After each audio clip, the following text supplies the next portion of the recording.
Loyiha Turonbank hamkorligida Andijon viloyati Ulug'nor tumani Mingchinor mahalla fuqarolar yig'ini 171-sonli konturda jami 3,5 gektar yer maydonida oshirmoqda. Ekin turi tarvuz.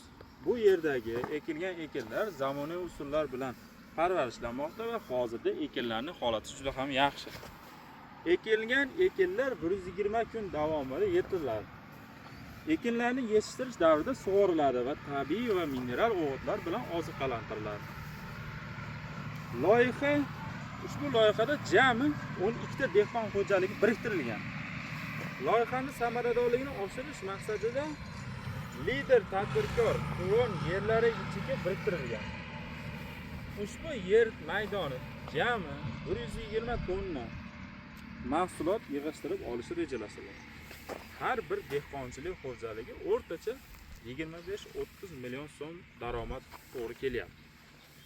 Mazkur hosil yig'ib olingandan so'ng ikkinchi ekinga ham yuqori daromadli ekin ekish turlari va dehqon xo'jaligi daromadlarini yanada oshirish rejalashtirilgan.